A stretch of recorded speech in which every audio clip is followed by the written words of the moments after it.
నేడు టీటీడీ పాలక మండలి సమావేశం కానుంది. తిరుమలలో టీటీడీ చైర్మన్ బిఆర్ నాయుడు అధ్యక్షతన అన్నమయ్య భవన్లో ఈ భేటీ జరగనుంది. ఈ సమావేశంలో సుమారు 85 అంశాలపై చర్చించి కీలక తీర్మానాలు చేయబోతున్నట్లు సమాచారం. వైకుంఠ ద్వార దర్శనాలపై ప్రధాన చర్చ జరగనుంది.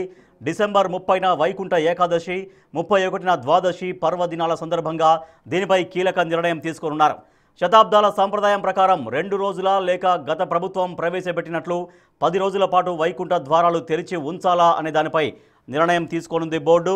గతేడాది వైకుంఠ ద్వార దర్శనం టోకెన్ల జారీ సమయంలో జరిగిన తొక్కిసలాట దృష్ట్యా వైకుంఠ ఏకాదశి, ద్వాదశి 2 రోజులు మాత్రమే వైకుంఠ ద్వార దర్శనం కల్పించాలని భావిస్తున్నారు. శ్రీవారి మూల విరాట్టు దర్శనాలకు సంబంధించిన సాంకేతిక వినియోగం మీద భవిష్యత్తు కార్యాచరణపై చర్చ జరగనుంది.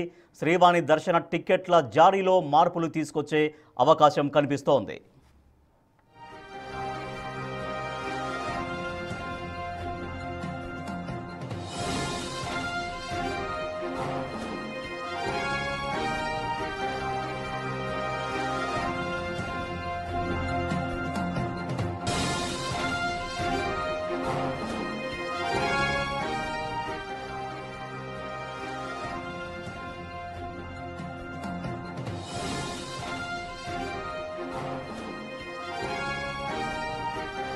సమాచారం.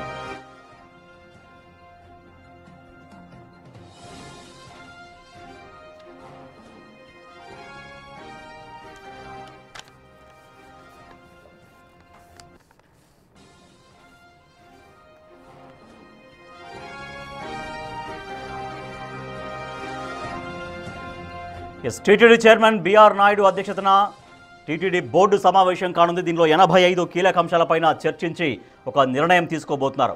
మా ప్రతినిధి దామోదర్ మరింత సమాచారం అందిస్తారు. దామోదర్, టీటీడీ పాలక మండలి సమావేశంలో ముఖ్యమైన అంశాలు ఏముండబోతున్నాయి? వీటికి సంబంధించి ఎటువంటి నిర్ణయం తీసుకునే అవకాశం కనిపిస్తోంది?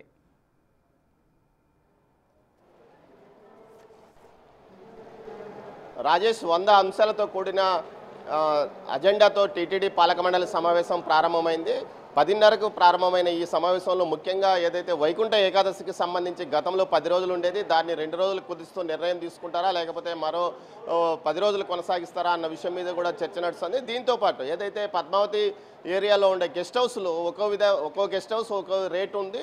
కొన్ని 14,000 నుంచి 15,000 వరకు, కొన్ని 8,000, కొన్ని 2,000, కొన్ని 3,000 ఈ విధంగా ఇష్టానుసారం రేట్లు నిర్ణయించారు. దీటిపైన ఒక క్రమబద్ధీకరించే విధంగా చర్యలు తీసుకునే అవకాశం ఉంది. మరోవైపు ఏదైతే టీటీడీకి సంబంధించి ఇటు పద్మావతి మెడికల్ కళాశాల, అదేవిధంగా స్విమ్స్, బడ్స్, చిన్నపిల్లల హృదయాలయ ఆసుపత్రి, ఇవి 4 ఆసుపత్రులు ఉన్నాయి. వీటికి సంబంధించి ఒకే డైరెక్టర్ ఉండే విధంగా చర్యలు తీసుకోవాలని నిర్ణయం తీసుకుంటారని కూడా తెలుస్తుంది. దీంతోపాటు ఒంటిమిట్టలో 100 గదులతో ఒక వసతి గృహాన్ని ఏర్పాటు చేయడానికి కూడా టీటీడీ నిర్ణయం తీసుకొనుంది. ఇందుకు సంబంధించి పాలక మండలి తీర్మానం ప్రవేశపెట్టనున్నారు. ముఖ్యంగా ఈ విషయం మీద గతంలోనే ముఖ్యమంత్రి సీఎం చంద్రబాబు నాయుడు పట్టు వస్త్రాల సమర్పణ సందర్భంగా ఏదైతే ఈ విషయం గురించి ఆయన టీటీడీ అధికారులకు ఆదేశాలు జారీ చేశాడు. దీంతోపాటు 1000 దేవాలయాలు రాష్ట్ర వ్యాప్తంగా శ్రీవాణి నిధులతో నిర్మించడానికి 2 తెలుగు రాష్ట్రాల్లో ఏర్పాటు చేయనున్నారు. అందులో భాగంగానే వీటిపైన కూడా చర్యలు తీసుకొనున్నారు. మొత్తం 100 అజెండాల్లో కీలకంగా ఏదైతే తిరుమలలో ఒక ఉద్యాన ఔషధవనాన్ని కూడా ఏర్పాటు చేయనున్నారు.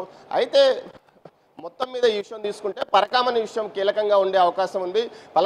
పరకామణి పైన జ్యుడిషియల్ కమిటీని ఏర్పాటు చేయాలంటూ ఒక తీర్మానాన్ని భానుప్రకాష్ రెడ్డి ప్రవేశపెట్టనున్నట్టు తెలుస్తుంది. ముఖ్యంగా పరకామణి విషయం ఇప్పుడే హైకోర్టులో హాట్గా నడుస్తున్న నేపథ్యంలో దీనికి సంబంధించి పూర్తి స్థాయిలో ఇటు టీటీడీ నుంచి పాలక మండలి తీర్మానం కూడా వెళ్ళే అవకాశం ఉంది. అయితే పాలక మండలికి సంబంధించి న్యాయవాది ఏదైతే టీటీడీ బోర్డుకు సంబంధించిన న్యాయవాది నిన్న వాదించిన వాదనలో కొంత ఏదైతే పిటిషనర్ దారుని స్థాయిని దిగజారుస్తూ మాట్లాడిన నేపథ్యంలో ఈ విషయం కూడా టీటీడీ సభ్యులు తీవ్రంగా ప్రశ్నించనున్నట్టు సమాచారం. గత పాలక మండలికి అనుకూలంగా టీటీడీ న్యాయవాది వాదించారంటూ కూడా పాలక మండలిలో కొంతమంది సభ్యులు అనుమానం వ్యక్తం చేస్తున్న నేపథ్యంలో ఈ విషయానికి సంబంధించి పూర్తి స్థాయిలో ఇటు ఎందుకు న్యాయవాది ఆ విధంగా వాదిస్తున్నాడు, కౌంటర్ అఫిడవిట్లో కూడా గత టీటీడీ పాలక బోర్డుకు తెలియకుండా కౌంటర్ దాఖలు ఏదైతే రాజీ అయ్యాడు ఏబిఎస్ అన్న కౌంటర్ అఫిడవిట్ కూడా ఇటు దాఖలు చేసిన నేపథ్యం. మరోవైపు ఈ కేసును మూసివేయడానికి కొంత టీటీడీలోని న్యాయ విభాగం ప్రయత్నిస్తుందంటూ కూడా ప్రచారం జరుగుతున్న నేపథ్యంలో దీనికి సంబంధించి పూర్తి స్థాయిలో